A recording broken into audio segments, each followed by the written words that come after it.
नमस्कार. आजचा सवालमध्ये तुमचं मनपूर्वक स्वागत. आज पुन्हा एकदा नवा दिवस, नवा प्रश्न, नवी चर्चा. आज अर्थातच आपण चर्चा करणार आहोत महाराष्ट्र नवनिर्माण सेनेच्या मोर्चाबद्दल. माझा प्रश्न आहे, मनसेच्या मोर्चामुळे जनतेच्या मनातल्या असंतोषाला उद्गार मिळालाय का? जनतेच्या मनात जो 11 ऑगस्ट पासून असंतोष खतखतत होता त्याला राज ठाकरेंनी वाट करून दिली का? लोक म्हणत होते पोलिसांवर हल्ला झाला तरीही कोणी बोलत नाही, मीडियावर हल्ला झाला तरीही कोणी आवाज उठवत नाही, ते राज ठाकरेंनी केलं का? आजचा मनसेचा मोर्चा यशस्वी झाला का? हा मोर्चा विराट होता, सुमारे 60 ते 70 हजार लोक त्यात सामील झाले होते असा एक अंदाज आहे. पोलिसी आकडा 55,000चा आहे. राज ठाकरेंनी जे भाषण केलं त्यामध्ये त्यांनी काही महत्त्वाचे मुद्दे मांडले, त्यामध्ये महाराष्ट्र धर्माचा मुद्दा मांडला. या सर्व मुद्द्यांची मी चर्चा करणार आहे. आणि आजच्या मोर्चामुळे राज ठाकरे यांचं वजन वाढलंय का आणि या वजनामुळे कोणी घाबरायला हवं हा प्रश्न मी आपल्या पाहुण्यांना विचारणार आहे. माझ्या सोबत आहेत नामवंत पाहुणे, माझ्या सोबत आहेत आजच्या मोर्चाचे यशस्वी शिलेदार मनसेचे आमदार बाळा नांदगावकर.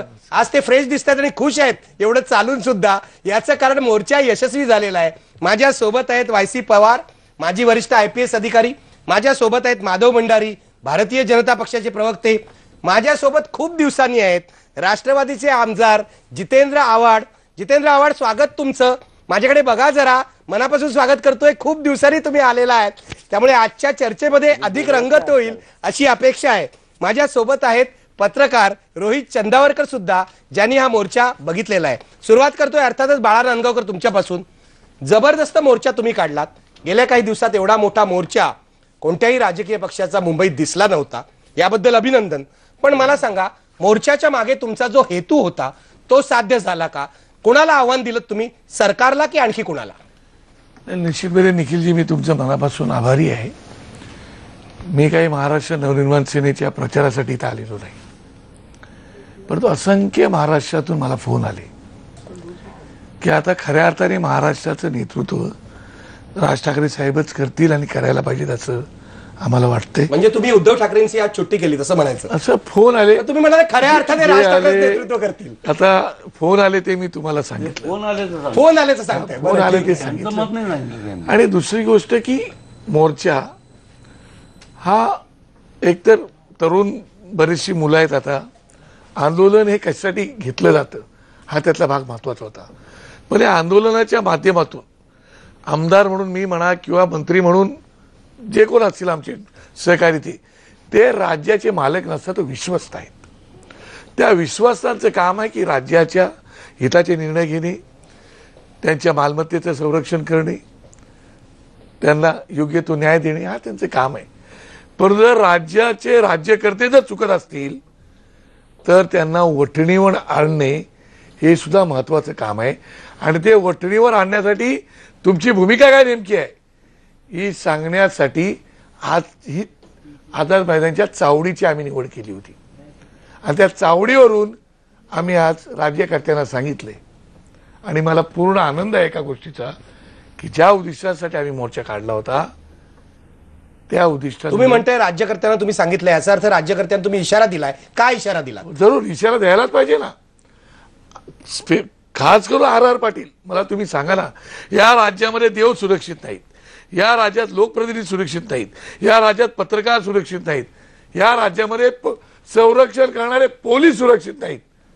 सर्वसामान्य माणसांनी जायचं कोणाकडे देखील मला सांगा. तुमचं असं म्हणणं आहे राज्यकर्ते नाकर्ते आहेत म्हणून? बिलकुल, पूर्णपणे नाकर्ते आहेत. जितेंद्र आव्हाड, तुमचं सरकार पूर्णपणे नाकर्ताय असं म्हणतायत बाळा नांदगावकर.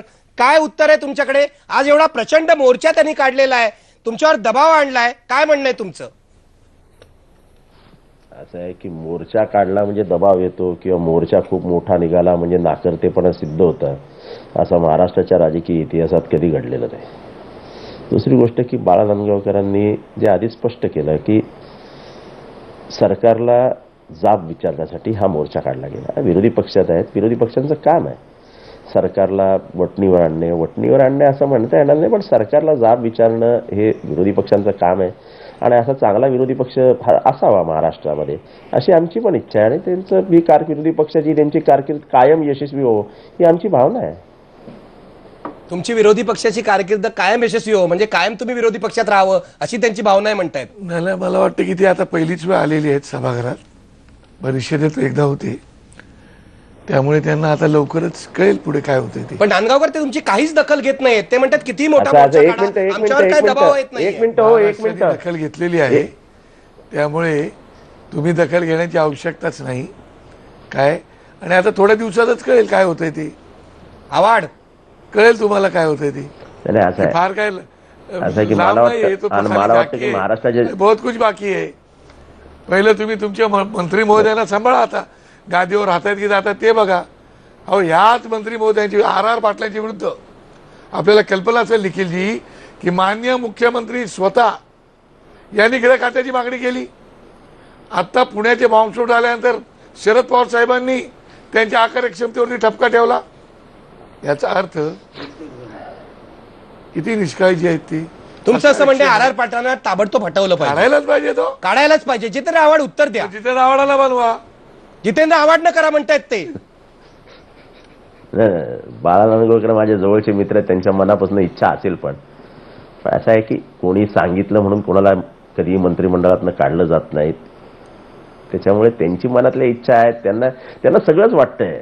असं आहे की महाराष्ट्रामध्ये जो व्हॅक्यूम आहे, महाराष्ट्रामधला जो पॉलिटिकल व्हॅक्यूम आहे, विरोधी पक्षामधला जो पॉलिटिकल व्हॅक्यूम आहे, आणि माझ्या अंदाजाने राज ठाकरे अतिशय चांगले अभ्यासक आहे, पॉलिटिकल अभ्यास केलेले एक चांगला तरुण नेता असं म्हटलं, असं त्यांच्याकडे बघितलं तर काही चुकीचं ठरणार नाही.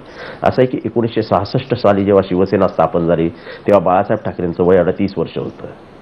मनसे जेव्हा स्थापन झाली तेव्हा राज ठाकरेंचं वय 36 होतं. मॅच्युरिटीचे लेवल येता येता शिवसेनेला जेव्हा पॉलिटिकल मॅच्युरिटी आली आणि शिवसेना जेव्हा सत्तेत गेली तेव्हा बाळासाहेब 70ला आले होते.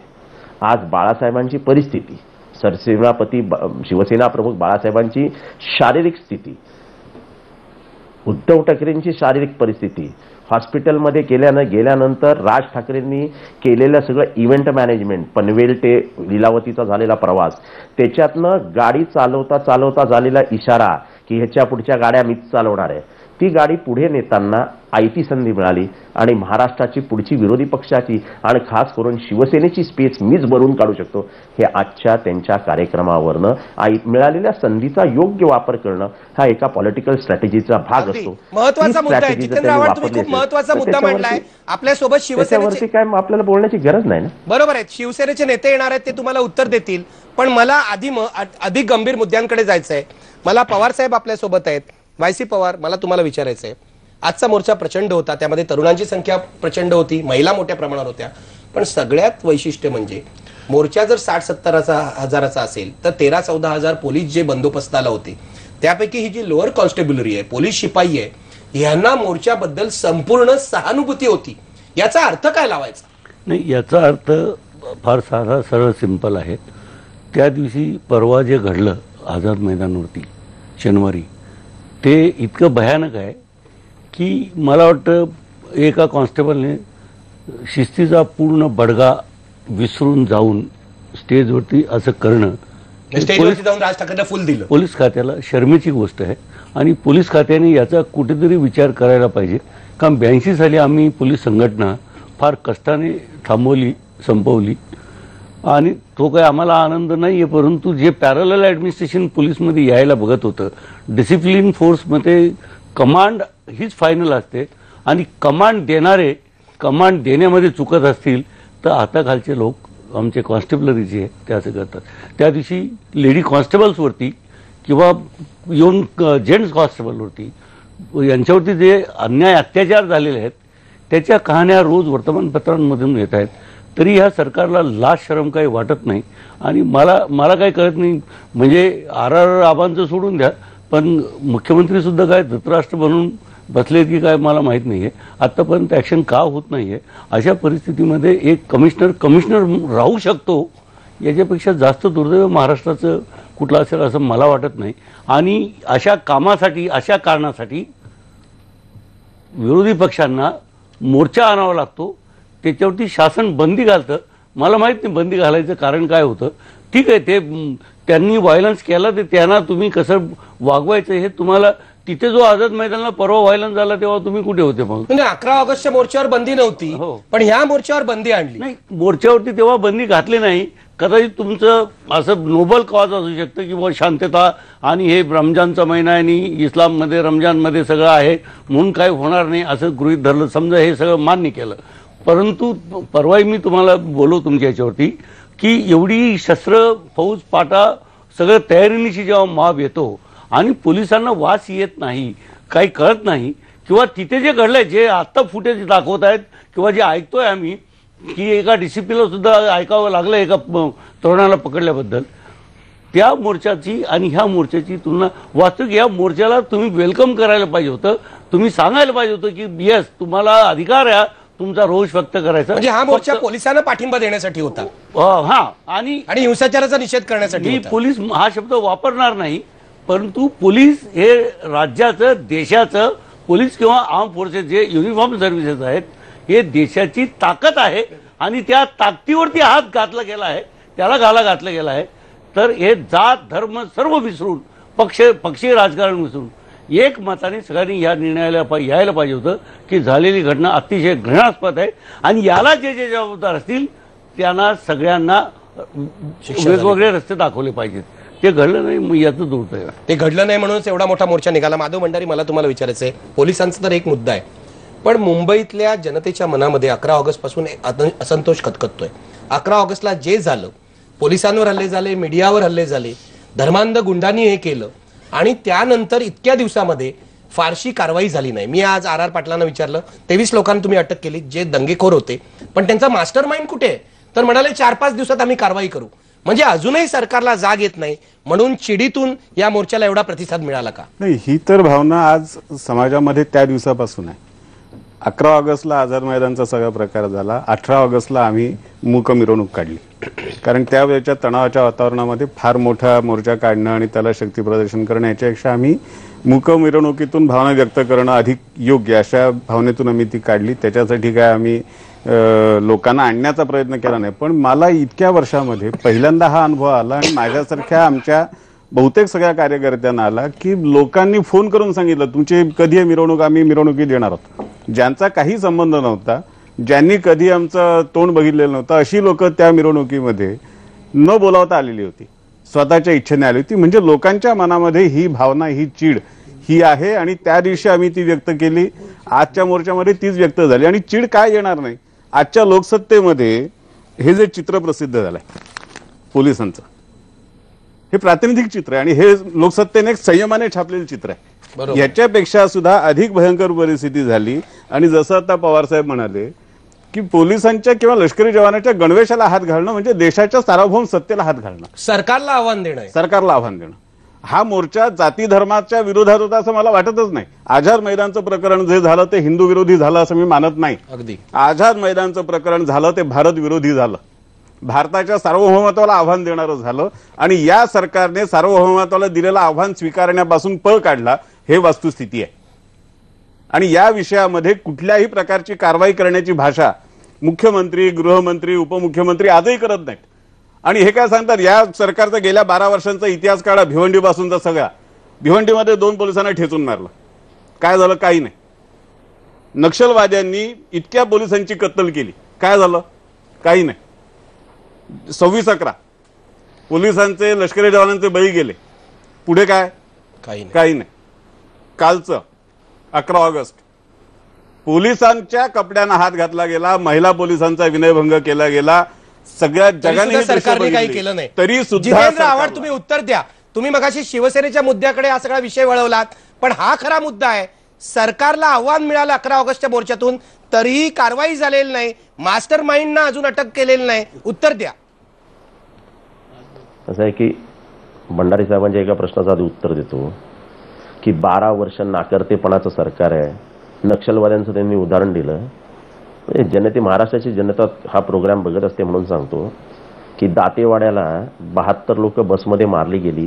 दातेवाड्याला महाराष्ट्राचे मुख्यमंत्री नाही आहेत. दातेवाडा मध्य प्रदेशातला भाग आहे. महाराष्ट्रापेक्षा जास्त नक्षल. एक मिनिट मला बोलू द्या ना, आता मी तुमच्यामध्ये बोललो का? नक्षलवाद्यांच्या सर्वात जास्त कारवाया या छत्तीसगडमध्ये चालू आहेत आणि छत्तीसगडमध्ये आजही कोणाचं राज्य आहे तर बीजेपीचं राज्य आहे. तेव्हा उगाच कारण नसताना नको ते विषय काढून इथे मतमतांतर तयार करणं हे काही बरोबर नाही. झाली दुसरी गोष्ट की जो काही प्रकार 11 ऑगस्टला झाला त्याचा पक्षाभिनवेश बाजूला ठेवून सगळ्या पक्षांनी त्या गोष्टीचा निषेध केला आणि ती निषेधार्हच गोष्ट होती. ज्यांनी मोर्चे काढले त्यांनीही निषेध केला आणि मी इथे स्पष्टपणाने का सांगू इच्छितो की असा एकही माणूस नाही ह्या महाराष्ट्रामध्ये सर्व जाती धर्मामधला जो ह्या झालेल्या गोष्टीच्या बद्दल राग व्यक्त करत नाही. मग तो पक्षातला असो, पक्षाच्या बाहेरचा असो, सामाजिक संस्थेतला असो, नाही तर साधा चतुर्थ श्रेणीचा किंवा या महाराष्ट्रातला कुठलाही माणूस होतो त्याच्या मनात ह्या झालेल्या प्रकाराबद्दल राग आहे. तो कोणी केला, कसा केला, का केला हा देव जाणो, पण त्यांच्यावरती देव नाही जाणू. जितेंद्र आव्हाड, देवानी जाणायचं असेल तर तुमचं सरकार कशासाठी आहे हे तुमच्या गृह खात्याला कळलं पाहिजे. गुंड येतात, हिंसाचार करतात, देव जाणो म्हणजे काय? निखिल वागळे साहेब, जेव्हा जेव्हा मीडियावरती हल्ले झाले तेव्हा मीडियावरती हल्ले करणाऱ्यांच्या विरोधात उभी राहण्याची भूमिका आम्ही घेतलेली आहे. आपल्याला व्यवस्थित कोणाला शिक्षा झाली मला सांगा? आजपर्यंत एकालाही शिक्षा झालेली नाही. मी 91 सालपासून तुम्हाला सगळा तपशील देईन. निखिल वागळे साहेब, आपण ज्येष्ठ पत्रकार आहात. शिक्षा देणं हे शासनकर्त्यांचं काम नाही. पण तुम्ही पुरावे शोधत नाही. मला बाकी सगळं जितेंद्र आव्हाड सोडून द्या. 11 ऑगस्टचा मास्टर माइंड अजून का पकडला नाही हे सांगा तुम्ही. 23 लोकांना दंगेखोरांना किरकोळ लोक आहेत त्यांना तुम्ही अटक केलेली आहे. 11 ऑगस्टचा जो कोणी बाप असेल तो मागे जेलच्या दरवाजाच्या आत बंद असेल. हे तुम्हाला माझं काही बोलणं झालेलं नाही, मला ह्याच्यातली काही माहिती नाही, पण मी तुम्हाला खात्रीपूर्वक सांगतो तो बाप कोणीही असो तो जेलच्या आतमध्ये बसलेला असेल. जे भिवंडीबद्दल बसलेला असेल 10 दिवस होऊन गेलेत. मला सांगा बाळा नांदगावकर हे नेहमी अशी आश्वासने देतात. हे मला सांगा आजपर्यंत काय हा जो मास्टर माइंड आहे त्याच्याबरोबर हे सरकार काय बिर्याणी खात होतं का? नाही जितेंद्रजी, तुम्हाला मी एवढंच सांगू इच्छितो. तुम्ही आता म्हणाला की या बाबतीमध्ये सगळ्यांना चीड आलेली, राग आलेला आहे, या सगळ्या गोष्टी आहेत. तर राग आलेला, चीड आलेला आहे, तर मग R.R. पाटील आणि तुमचं सरकार का कारवाई करत नाही? सगळ्यात पहिली गोष्ट की नाही, पहिली गोष्ट की जे दंगलखोर कोणी होते त्यांना ताबडतोब अटक करायला पाहिजे होते. तुम्ही नाही त्या लोकांना अटक केले. नंबर 1. नंबर 2, आमच्या माता भगिनींवरती, आमच्या पोलिसांवरती, अहो मी 62 पोलिसांना भेटलो. 3 पोलिसांचे तर गुप्तांग फिरवले होते लक्षामध्ये. तरी देखील तुमचं सरकार तुमच्या पोलीस कमिशनरच्या विरुद्ध पण कारवाई करायला तयार नाही लक्षामध्ये. म्हणजे तुम्ही पोलीस कमिशनरवरती कारवाई करत नाही, दंगलखोर आहे त्यांच्यावर कारवाई करत नाही आणि मग सांगता नाही नक्की त्याचा कोण बाप आहे तो दरवाजाचा आड घाल. कोणत्या बापाला दरवाजा आड घालणार? तुम्ही त्यांच्यासोबत जाऊन पार्टी करतात, बिर्याणी खातात, त्यांना तुम्ही काय आतमध्ये घालणार सांगा ना आम्हाला. जितेंद्र आव्हाड, हा गंभीर आरोप आहे आणि हा अनेक दिवस केला जातोय. मला स्पष्ट तुम्हाला विचारायचं आहे, मी नावं घेणार नाही, पब्लिक टेलिव्हिजनवरून नावं घेऊन उपयोग नाही, पण माझी अशी माहिती आहे तुमच्या सरकारमधले मंत्री हे जे दंगेखोर आहेत त्यांना सामील होते. जे रजा अकादमीने मोर्चा काढला त्या रजा अकादमीच्या पाठी तुमचे काँग्रेस आणि एनसीपीतले मुस्लिम नेते उभे आहेत म्हणून त्यांना वाचवलं जात आहे. उत्तर द्या. असं आहे की मी जसं स्पष्टपणाने ते सांगतोय की कोणाच्या मागे कोण उभा आहे हे मला माहित नाही, पण ज्यांनी कोणी दंगा केला, ज्यांनी कोणी ह्या दंग्यामध्ये हात मिळवणी केली असेल त्याला कुठेही क्षमा केली जाणार नाही. हे तुम्ही पण आजपर्यंत का नाही कारवाई केली? जितेंद्र आव्हाड, महाराष्ट्राचा विश्वास नाही. 1 मिनिट थांबा. माधव भंडारी हे काय बोलतायत? जाईल, होईल, कधी होणार? नाही, ते कसं होईल हाच प्रश्न मला पडतोय. कारण माझ्या आता लोकसत्तेची बातमी आहे. त्या लोकसत्तेच्या याच्यामध्ये अमर जवान तोडणारे कोण होते वगैरे पोलिसांच्याकडून जी माहिती मिळाली ती सगळी दिली आहे. आणि शेवटी हा प्रतिनिधी हे म्हणतो की या मोर्चासाठी ज्यांनी आर्थिक मदत केली त्यामध्ये राष्ट्रवादी काँग्रेसचा पदाधिकारी असलेल्या एका व्यावसायिकाचा समावेश आहे. कशी कारवाई होईल? जितेंद्र आव्हाड, उत्तर द्या.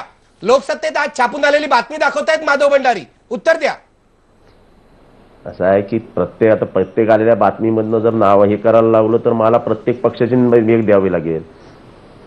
तुमच्याकडे काही उत्तरच दिसत नाही जितेंद्र आव्हाड. आज एरवी तुम्ही आक्रमकपणे उत्तर देता, पण आज काय उत्तर दिसत नाहीये. वागळे साहेब, राष्ट्रवादीचा जर व्यावसायिक असेल आणि लोकसत्तेला माहीत असेल तर लोकसत्तेने नाव छापावं ना. काम सोपं होईल पोलिसांचं, आमचंही सोपं होईल. आम्ही घाबरत नाहीये. नाही आम्ही आवड साहेब, ही मात्र स्पष्टपणे तुमची सांगतोय भूमिका की खरोखरच चांगली आहे, कारण पोलिसांची हीच भूमिका आहे. पुण्यामधले बॉम्बस्फोट जर झाले तर त्या ज्यांनी कोणी बॉम्बस्फोट केले त्यांनी आम्हाला माहिती द्यावी, आम्ही त्याच्यावर कारवाई करू. लोकसत्तेने बातमी छापली तर कोण आहे हे आम्हाला तुम्ही सांगा, मग आम्ही कारवाई करू. आम्ही स्वतःहून काही करणार नाही. हे जे तुमचं आहे भूमिका, तीच भूमिका पोलिसांच्या वागणुकीमध्ये आहे.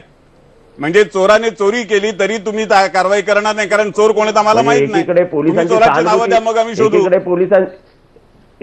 पोलिसांची सहानुभूती मिळवायची आणि दुसऱ्याकडे त्यांच्या कार्यक्षमतेबद्दल टीका करायची. कुणाच्या? एकीकडे दुसरीकडे त्यांच्या पाठीवर हात फिरवायचा आणि दुसरीकडे थोबाडीच मारायची. पोलिसांच्या अकार्यक्षमतेबद्दल आम्ही बोलत नाही आहोत. आम्ही तुमच्या अकार्यक्षमतेबद्दल, तुमच्या नाकर्तेपणाबद्दल बोलतो. पोलिसांच्या अकार्यक्षमतेला तुम्ही जबाबदार आहात. तुम्ही लोकसत्तेचा जो दाखला दिला आहे त्या लोकसत्तेच्या दाखल्याबद्दल बोलतोय की पोलिसांनी तर सगळीकडे त्यांच्या क्लिपिंग्स पाठवलेल्या आहेत. पोलीस आपल्या पद्धतीने कारवाई करतायत. त्या एका फोटोवरनं गोवंडीत असलेल्या 2 इसमांना अटक केली ना पोलिसांनी. कारवाई झाली ना, बरोबर ना. मग कारवाई होणार नाही असं शक्य नाही. कारवाई जिथे जिथे जे सापडतील त्यांना जेरबंद करण्याची जबाबदारी पोलिसांची आणि पोलीस ती पार पाडणार.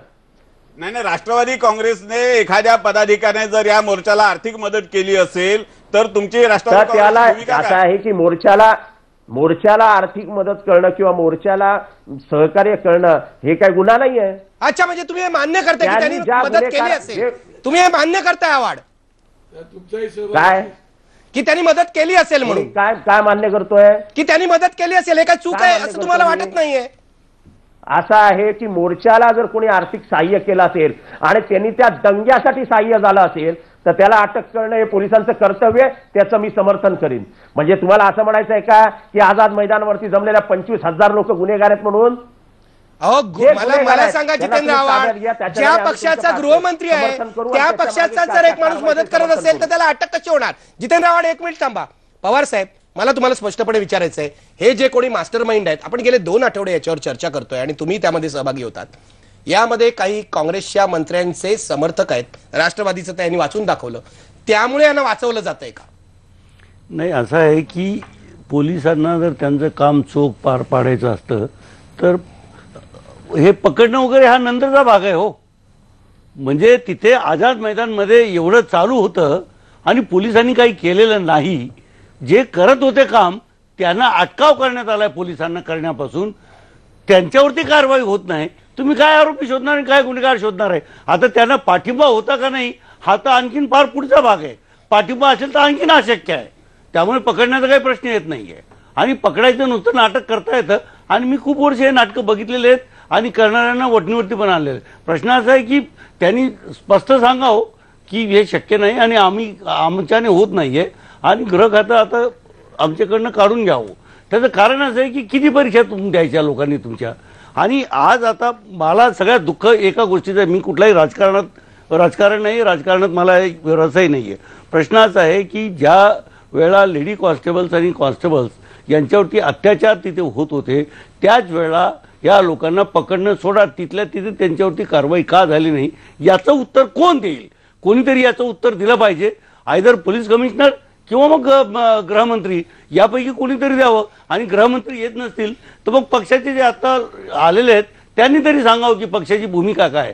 कारण कारवाई झाली नाही त्यावेळेला झाली नाही, नंतरही फॉलोअप मध्ये होत नाही तर लोकांनी विश्वास ठेवायचा कसा? आणि उद्या पोलिसांनी काम करायचं कसं?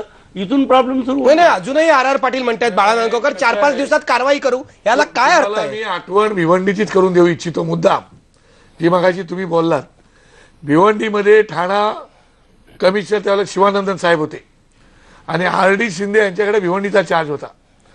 त्या भिवंडीमध्ये तिकडे एक पोलीस स्टेशन बांधण्यावरून थोडासा वाद निर्माण झाला आणि त्याच्यानंतर त्या ठिकाणी ज्या 2 पोलिसांना ठार मारण्यात आलं त्यांना दगडाने ठेचून मारलं. केवळ दगडाने ठेचलं नाही तर त्यांचे गुप्तांग कापले. त्याच्यानंतर त्यांना जळत्या बसमध्ये टाकलं.